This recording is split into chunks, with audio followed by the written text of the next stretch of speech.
یہ کام کر رہے ہو نا، اس خدا کو کوئی دھوکہ نہیں دے سکتا۔ قیامت کے دن آپ کو ان دلائل کا جواب اللہ کے سامنے دینا پڑے گا۔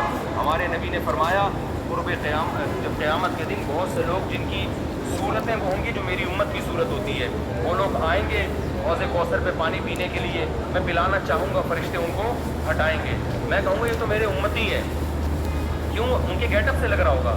فرشتے کہیں گے نا نا نا نا نا، ان لوگوں نے آپ کے دنیا سے جانے کے بعد آپ کے دین میں نئی نئی چیزیں ایجاد کر لی تھی۔ تو سالگرہ کا کانسیپٹ گوروں کا ہے، انگریزوں کا ہے، اسلام کا تھوڑی ہے یہ۔ یوم پیدائش منانا یہ کس کا کانسیپٹ ہے؟ انگریزوں کا کانسیپٹ ہے کہ رسول اللہ صلی اللہ علیہ وسلم نے پیر کے دن روزہ رکھا ہے اور آپ نے یہ فرمایا کہ یہ میرا یوم ولادت ہے۔ نبی نے پیر کا روزہ رکھ کے بتا دیا کہ آج منانے والا دن نہیں ہے، سمجھتے ہیں اس کو سیلیبریٹ نہیں کر سکتے۔ مفتی طارق مسعود کے بیانات کے لیے مفتی صاحب کے آفیشیل چینل مفتی طارق مسعود اسپیچز کو سبسکرائب